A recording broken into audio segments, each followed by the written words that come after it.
Ayan po mga kabida, isang magandang oras sa lahat at welcome po sa aking channel. Eto po, magbigay lang po tayo ng reaction po mga kabida, no? Dito ho sa babala po mga kabida ni former Senate President Franklin Drilon, ano po, no? Sa Kongreso, patungkol ho dito sa napipintong hindi ho pagsunod po nila, ano po, no?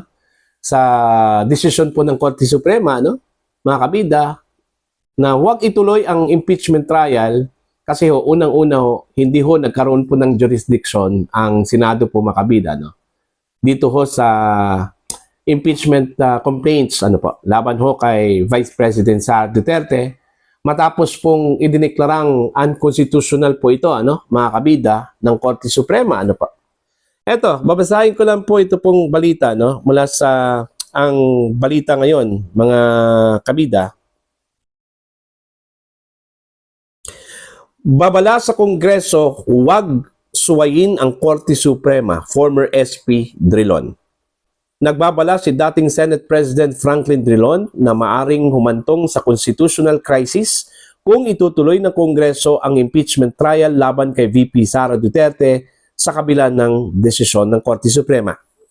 Ayon sa Korte Suprema, labag sa saligang batas ang unang reklamo, lumabag ito sa one-year bar rule at sa karapatan ni VP Sara Duterte sa due process.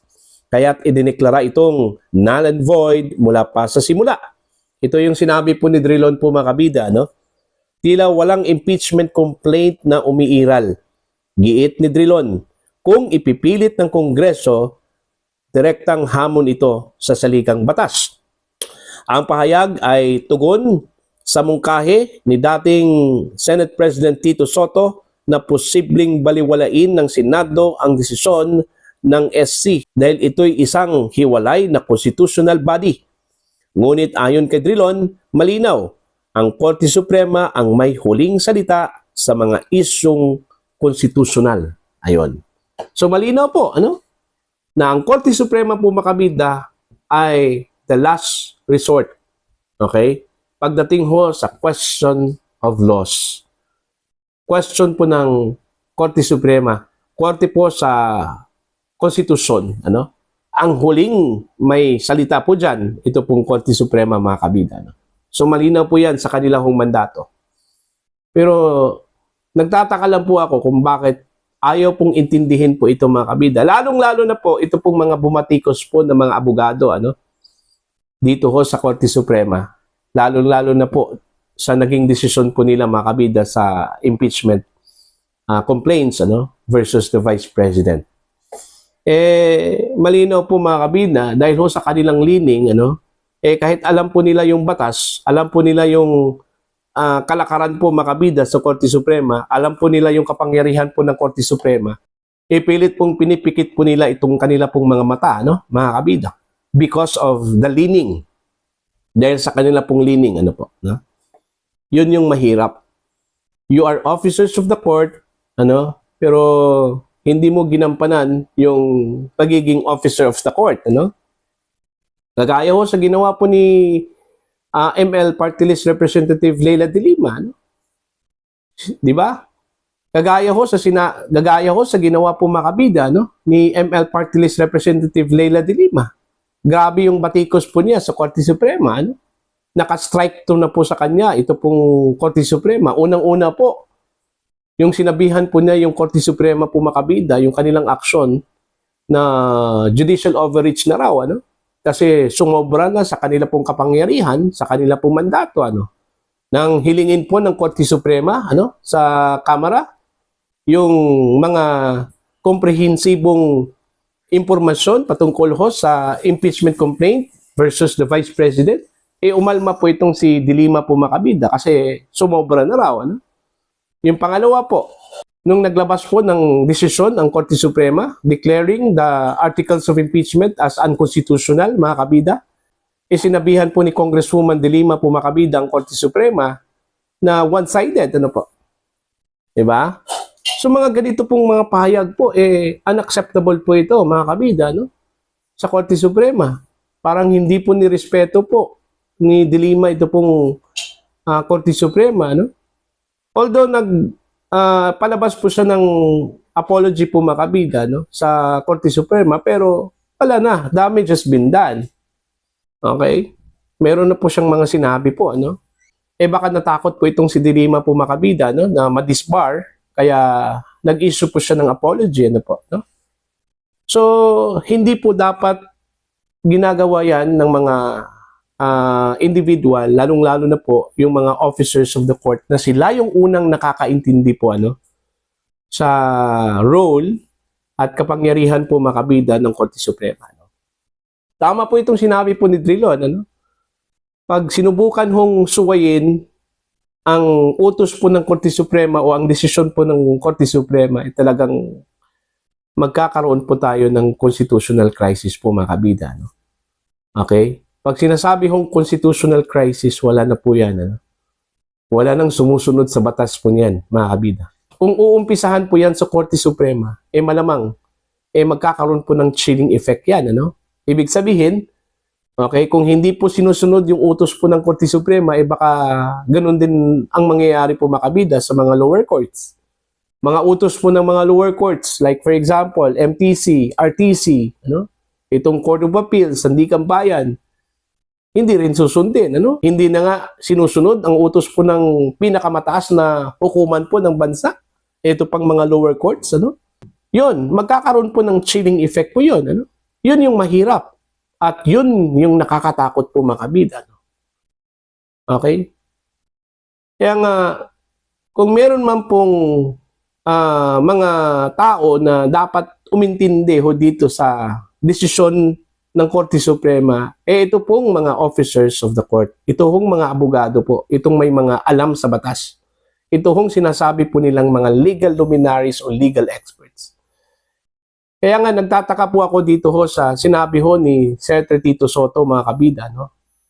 Yung payo daw sa kanya ng isang legal luminary, ano? May question ako doon, ano? Kung talaga bang legal luminary yun. Kasi bakit ganun yung kanyang payo, ano? Mantakin nyo, yung payo po mga kabida, huwag sundin ang Korte Suprema. Huwag sundin yung kanila pong utos, yung kanilang desisyon. May tuturing ba yan na legal expert o legal luminary? Di ba? Nakakatakot po yun. Yung ganung klaseng payo po mga kabida, no? Kung susundin yan ng mga senador, baka wala ho tayong pinagkaiba po mga kabida sa isang bansa na wala hong batas na sinusunod. Pero sa akin po, I am positive, ano? Na tatalima ho dito itong Senado po.